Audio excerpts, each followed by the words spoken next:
ایک بہت ہی دلچسپ اور ایک بہت عالی واقعہ ہے۔ حضرت سلیمان فارسی رضی اللہ تعالیٰ عنہ کی جو عمر مبارک، علامہ ذہبی رحمۃ اللہ علیہ لکھتے ہیں 250 سال کی عمر سے تجاوز کیا ہے۔ انا سلمان ابن الاسلام، میں سلمان ہوں اسلام کا بیٹا۔ یہود اور نصارہ کے جو علماء ہیں اور یہود و نصارہ کو اللہ رب العزت نے جو کتابیں دی ہیں، ان کتابوں میں بھی اللہ رب العزت نے آپ علیہ الصلوۃ والسلام کی نشانیاں، آپ علیہ الصلوۃ والسلام کے پیدائش یعنی مکہ مکرمہ کی نشانیاں، آپ علیہ الصلوۃ والسلام کی ہجرت یعنی آپ علیہ السلام کے مہجر مدینہ طیبہ کی نشانیاں، اور آپ علیہ الصلوۃ والسلام کے جو 7 چیزیں معلق ہیں ان کی نشانیاں، حتیٰ کہ صحابہ کرام کا بھی تذکرہ پہلی کتابوں میں اللہ رب العزت نے کر دیا تھا۔ اسی طرح کا ایک بہت ہی دلچسپ اور ایک بہت عالی واقعہ ہے حضرت سلمان فارسی رضی اللہ تعالیٰ عنہ کا۔ حضرت سلیمان فارسی رضی اللہ تعالیٰ عنہ کی جو عمر مبارک ہے اس کے بارے میں مختلف اقوال ملتے ہیں، لیکن علامہ ذہبی رحمۃ اللہ علیہ لکھتے ہیں کہ جتنے بھی قول ہیں، جتنے بھی لوگوں نے اس پر سرچ کی ہے، ان سب کی تحقیق کے مطابق ان کی عمر کم سے کم یہ ہے کہ انہوں نے 250 سال کی عمر سے تجاوز کیا ہے، حضرت سلیمان فارسی رضی اللہ تعالیٰ عنہ۔ اور حضرت سلمان فارسی رضی اللہ تعالیٰ عنہ یہ اس وقت کا جو فارس تھا، آج کا جو ایران ہے، اس ایران کا ایک علاقہ تھا اصفہان، اصفہان کی ایک بستی سی جے، اس کے رہنے والے تھے، اور یہ شاہان فارس جو تھے اس وقت کے بادشاہ، ان کی نسل میں سے تھے، اور اپنے والد کے انتہائی لاڈلے اور چہیتے تھے۔ ان کے بارے میں آتا ہے کہ جب ان سے کوئی پوچھتا کہ ابن من انتا، آپ کس کے بیٹے ہیں، تو حضرت سلمان رضی اللہ تعالیٰ عنہ فرماتے انا سلمان ابن الاسلام، میں سلمان ہوں اسلام کا بیٹا ہوں۔ اور کیا وجہ؟ فرماتے کہ میری روحانی وجود کا سبب یہ اسلام بنا ہے۔ آج ہمارا جسم ہے،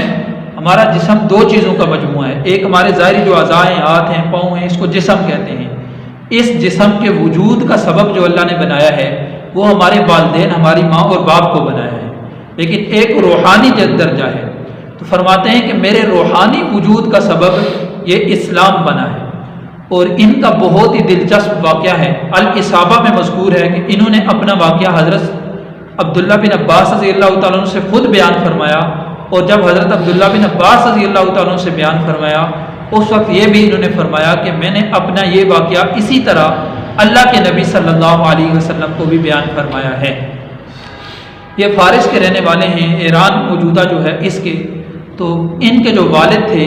وہ اپنے علاقے کے رئیس تھے، یعنی مذہبی رہنما بھی تھے اور رئیس بھی، بڑے وڈیرے تھے۔ جیسے آج کل کے اعتبار سے کسی کو جو قبیلے کا بڑا ہوتا ہے، جیسے چیئرمین کہہ لیں، یا آج کل کے اعتبار سے کسی کو چودھری کہہ لیں، اس طرح کے قوم کے اپنے رئیس تھے، بڑے تھے، وڈیرے تھے۔ انہوں نے اپنے بیٹے سلمان کو بڑی دیکھ بھال کے ساتھ رکھا ہوا تھا، ان کو گھر سے باہر کے کسی کام کے لیے نہیں بھیجتے تھے۔ حضرت سلمان خود فرماتے ہیں کہ میرے والد میری اس طرح حفاظت کرتے تھے جس طرح انسان اپنی کنواری بچی کی حفاظت کرتا ہے، جس طرح اپنی کنواری بچی کی دیکھ بھال کرتا ہے، اس طرح میرے والد میری حفاظت اور میری دیکھ بھال کرتے تھے۔ تو یہ مذہباً اس وقت جو ان کا مذہب تھا وہ آتش پرست تھے، آگ کے پجاری تھے۔ ان کو آتش پرست بھی کہا جاتا ہے، زرتشت بھی کہا جاتا ہے ان کو۔ یہ آگ کے یہ جو مذہب ہے یہ دنیا میں آج بھی موجود ہے، آج بھی ان لوگوں کی جو عبادت گاہیں ہیں کراچی موجود ہیں، اور ان کی عبادت گاہوں کا نشان یہ ہوتا ہے کہ ایک گھر ہوتا ہے، جیسے عمومی ہمارے ہاں گھر ہوتے ہیں، اس گھر کے مین گیٹ کے اوپر 2 شمع جل رہے ہوتے ہیں، اور وہ شمع ہر وقت جلتے رہتے ہیں، ان کی یہ نشانی ہے۔ تو یہ آتش پرست تھے۔ انہوں نے جب دیکھا ان کے والد نے ان کے ذمے یہ کام لگا رکھا تھا کہ آگ کو کسی وقت آپ نے بجھنے نہیں دینا، ہر وقت آگ جلتی رہے، اس میں لکڑیاں ڈالتے رہو، آگ جلتی رہے، اور آگ کی پوجا کرتے تھے۔ فرماتے ہیں کہ ایک مرتبہ ایسا ہوا کہ میرے والد گھر کے کسی تعمیراتی کام میں مشغول تھے، اور ہمارے جو باہر کھیت وغیرہ تھے، زمین تھی، اس کی دیکھ بھال کے لیے میرے والد نے مجھے بھیجا کہ آپ جائیں وہ دیکھ بھال کر کے آئیں،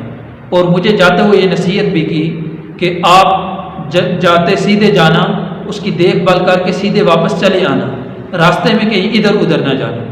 یہ فرماتے ہیں کہ میں گھر سے نکلا تو راستے میں ایک کنیسہ گزرا، یہ عیسائیوں کا عبادت خانہ تھا، تو اس میں سے کچھ آواز آ رہی تھی، تو میں نے دیکھا اندر تو عیسائی اپنی عبادت میں مشغول ہیں، تو ان کی عبادت مجھے بڑی اچھی لگی، کیونکہ اس وقت کا جو دین تھا وہ عیسیٰ علیہ السلام کی شریعت تھی، اور اس وقت کا دین اسلام عیسوی ہی تھا۔ وہ کہتے ہیں کہ ان کی عبادت مجھے بڑی اچھی لگی، تو میں اندر چلا گیا اور اندر جا کر ان لوگوں سے بات چیت کی، اور ان لوگوں کو میں نے بتایا کہ آپ کا مذہب مجھے بڑا اچھا لگا ہے، اور پھر ان سے میں نے یہ بھی پوچھا کہ آپ کے مذہب کے مراکز اور آپ کے مذہب کی بنیاد اور صحیح علم یہ کہاں سے مل سکتا ہے؟ ان لوگوں نے کہا کہ ہمارے مذہب کا جو مرکزی جگہ ہے، جو مرکز ہے، وہ شام ہے۔ تو یہ فرماتے ہیں کہ میں ادھر ہی بیٹھا تھا کہ میرے والد کو، میں کافی دیر جب گھر نہ آیا تو والد کو فکر ہوئی کہ کہاں گیا ہے، انہوں نے ایک بندہ بھیجا اور مجھے بلایا۔ بہرحال کہتے ہیں جب میں گھر آیا تو میں نے سارا واقعہ اپنے والد سے بیان کر دیا، اور پھر میں نے اپنے والد سے یہ بھی کہا کہ ان عیسائیوں کا مذہب ہمارے مذہب سے زیادہ اچھا ہے، لیکن میرے والد نے یہ کہا کہ نہیں، بلکہ تمہارے آباء و اجداد کا جو مذہب ہے، یہ آتش پرست ہے، آگ کی پجاری، تمہارے آباء و اجداد کا جو مذہب ہے یہ اس مذہب سے صحیح ہے۔ فرماتے ہیں میں نے اپنے والد سے کہا نہیں، اللہ کی قسم یہ نہیں ہو سکتا، بلکہ یہ عیسائیت کا مذہب ہی جو ہے، دین عیسوی، یہی اچھا ہے اور یہی برحق ہے۔ فرماتے ہیں کہ میرے والد نے جب یہ سنا تو میرے والد کو ایک خدشہ لاحق ہو گیا، انہوں نے میرے پاؤں میں بیڑیاں ڈال کر مجھے گھر میں قید کر دیا۔ تو میں نے کسی طرح وہ جو عیسائیوں کا عبادت خانہ تھا اس جگہ پر پیغام بھیجا کہ اگر کوئی قافلہ شام کی طرف جانے والا ہو تو مجھے بھی اطلاع کرو، میں بھی ان کے ساتھ شام جاؤں گا۔ تو ان کو جب اطلاع پہنچی تو کچھ عرصے میں ایک قافلہ تجارتی آیا، اور وہ واپس جب شام جانے لگا ان لوگوں نے مجھے پیغام بھیجا، تو میں کسی طرح اپنی بیڑیوں کو کاٹ کر، بیڑیوں کو اتار کر وہاں پہنچ گیا، اس قافلے کے ساتھ شریک ہو گیا اور میں شام پہنچ گیا۔ شام جا کر وہاں میں نے پوچھا کہ آپ کے مذہب کا سب سے بڑا عالم کون ہے؟ تو انہوں نے مجھے ایک راہب کا بتایا، تو اس کے پاس میں گیا اور اس سے اپنا ماجرا بیان کیا کہ اس طرح میں آیا ہوں، آپ کا دین مجھے پسند ہے، آپ کے دین کو سیکھنا چاہتا ہوں، آپ کے دین پر چلنا چاہتا ہوں۔ تو انہوں نے کہا ٹھیک ہے، آپ ہمارے ساتھ رہیں۔ کچھ عرصہ اس راہب کے ساتھ، وہ جو پادری تھا ان کا، اس کے ساتھ رہے، لیکن جب وہ مرا تو لوگوں نے اس کو دفنانے کے لیے، لوگ بڑے اعزاز و اکرام سے آئے کہ اس کو اعزاز و اکرام سے دفنائیں گے، لیکن حضرت سلیمان فارسی رضی اللہ تعالیٰ عنہ فرماتے ہیں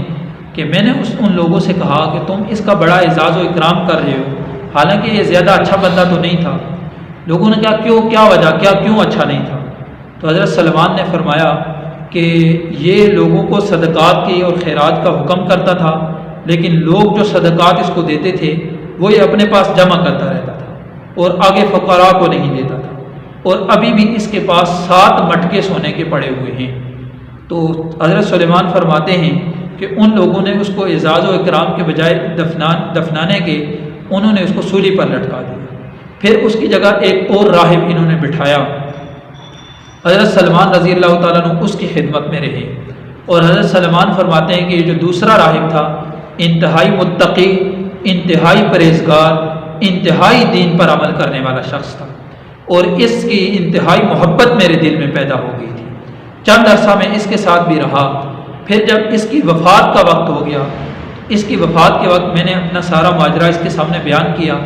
اور میں نے کہا کہ آپ کسی اور عالم کی طرف میری رہنمائی فرمائیں کہ میں اس کے پاس رہوں، دین عیسوی پر زندگی گزاروں اور اس کو سیکھتا چلا جاؤں۔ اس عالم نے اپنی موت سے پہلے ان کو ایک علاقہ ہے جس کا نام ملتا ہے موصل علاقے کے ایک پادری کی طرف رہنمائی فرمائی کہ وہاں ایک بڑا عالم ہے، راہب ہے، اس کے پاس چلے جائیں۔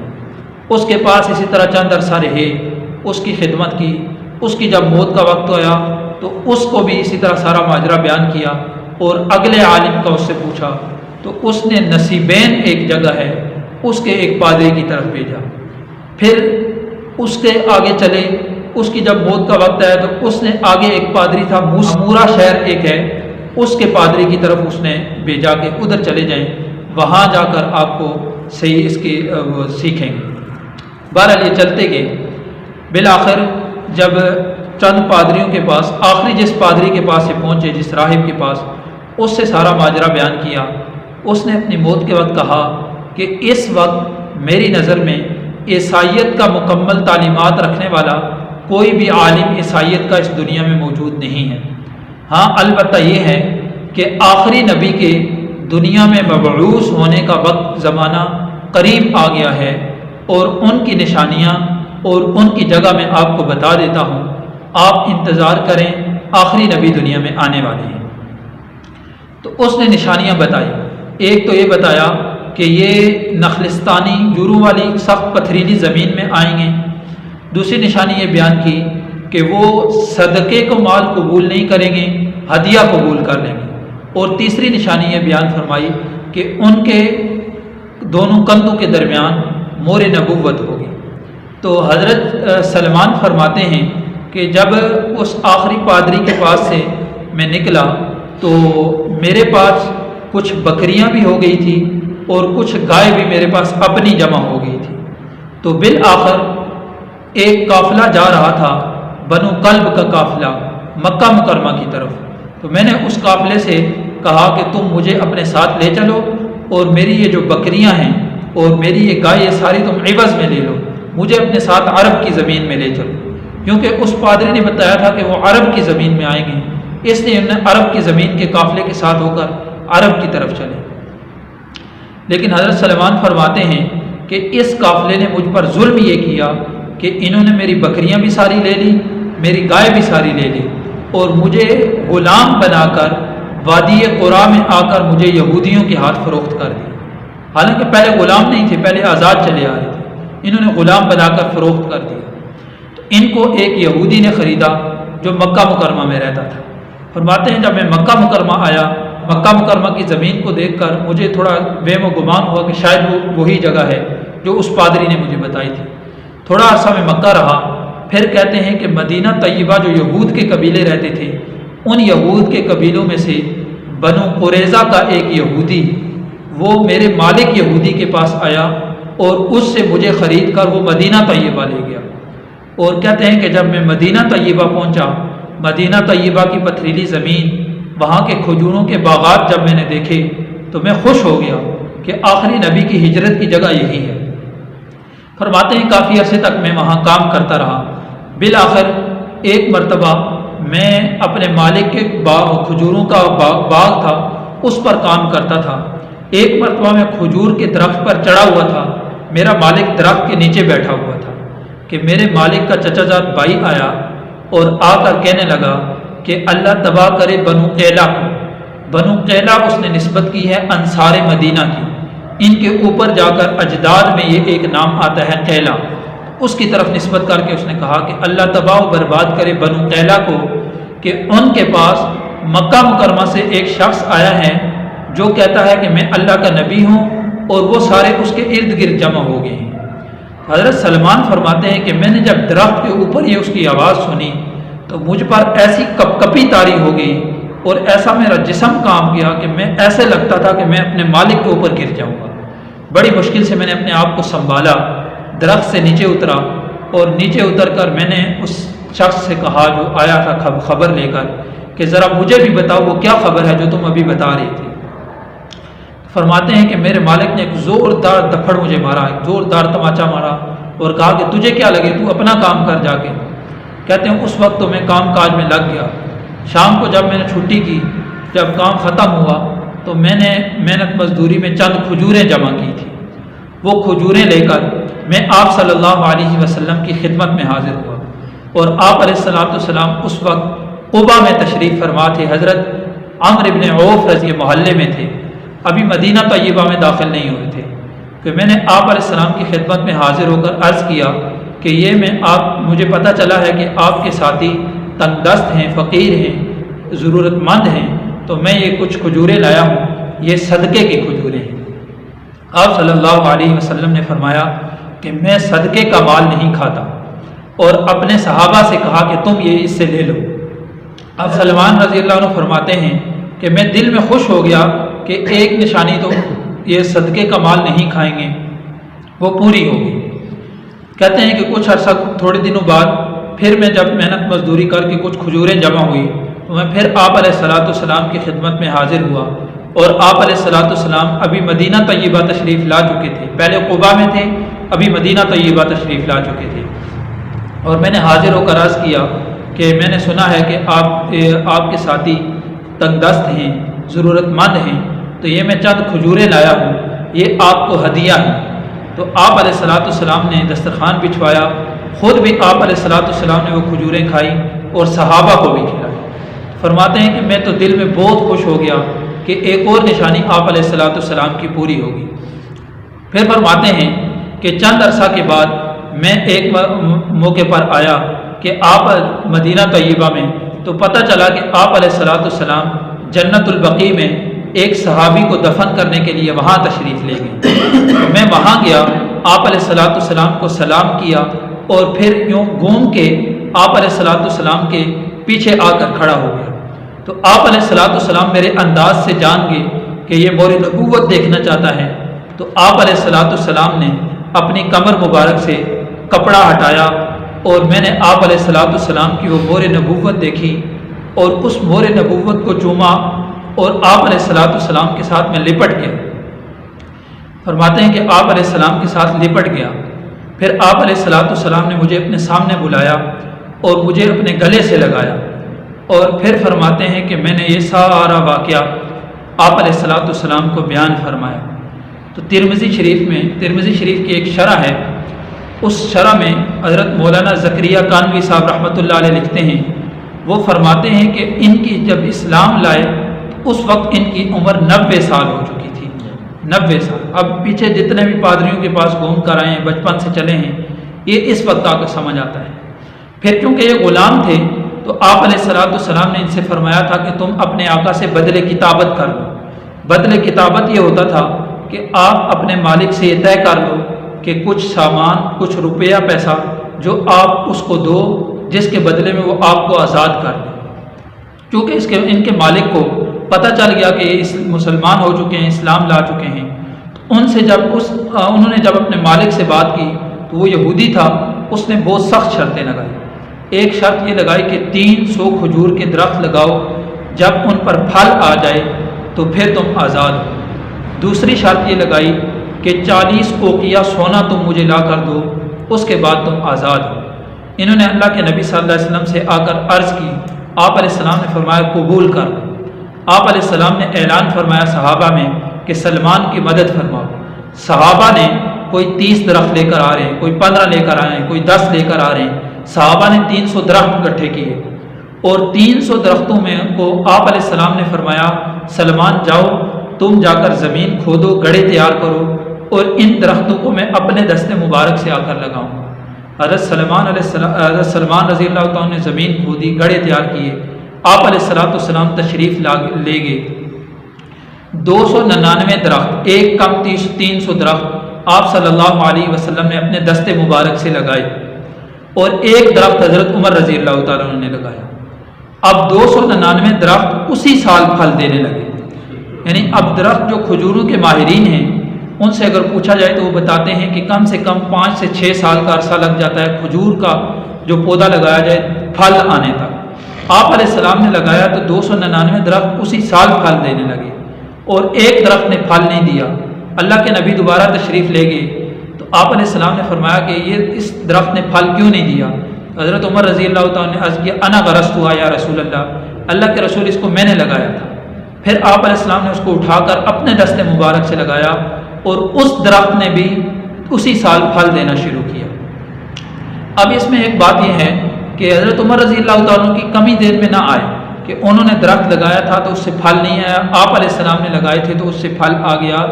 وجہ یہ ہے کہ وہ آپ صلی اللہ علیہ وسلم کا معجزہ تھا۔ اگر حضرت عمر رضی اللہ تعالیٰ کا لگایا ہوا درخت بھی اسی سال پھل دیتا تو آپ علیہ السلام کا یہ معجزہ نہ رہتا۔ اس لیے اللہ تعالیٰ نے آپ علیہ السلام کے معجزے کی لاج رکھی۔ پھر آپ علیہ السلام کے پاس کہیں سے ایک انڈے کے برابر سونا آیا۔ آپ صلی اللہ علیہ وسلم نے پوچھا کہ کہاں ہے وہ مکاتب غلام؟ حضرت سلمان رضی اللہ تعالیٰ عنہ حاضر ہوئے، آپ صلی اللہ علیہ وسلم نے ان کو دیا اور فرمایا کہ جاؤ اپنا قرض چکا دو۔ حضرت سلمان رضی اللہ تعالیٰ عنہ نے فرمایا کہ اللہ کے رسول وہ تو 40 اوقیہ ہے، یہ تو تھوڑا سا سونا ہے۔ آپ علیہ السلام نے فرمایا لے جاؤ یہی کافی ہے۔ حضرت سلمان رضی اللہ عنہ فرماتے ہیں کہ وہ سونا جب میں نے تول کر اس یہودی کو دیا تو پورا کا پورا 40 اوقیہ سونا، ایک انڈے کے برابر سونا 40 اوقیہ نکلا۔ اور بعض روایات میں آتا ہے کہ اس یہودی نے 2 سے 3 دفعہ اس سونے کو تولا، یہ 40 اوقیہ ہے بھی یا نہیں۔ یہ بھی اللہ کے نبی صلی اللہ علیہ وسلم کی معجزہ تھا۔ اب حضرت سلمان رضی اللہ تعالیٰ عنہ 13 سال اس یہودی کی غلامی میں رہے، جس کی وجہ سے غزوہ بدر میں بھی نہیں شریک ہو سکے، غزوہ احد میں بھی نہیں شریک ہو سکے۔ پھر 5 ہجری میں غزوہ خندق جو ہوا، جو مدینہ کے گرد خندق کھودی گئی، وہ انہی کے مشورے سے خندق کھودی گئی اور مدینہ کی بھی حفاظت ہوئی اور اسلام کی مسلمانوں کی بھی حفاظت ہوئی۔ یہ حضرت سلیمان رضی اللہ تعالیٰ عنہ ہیں جو کہتے ہیں کہ سلمان ابن الاسلام،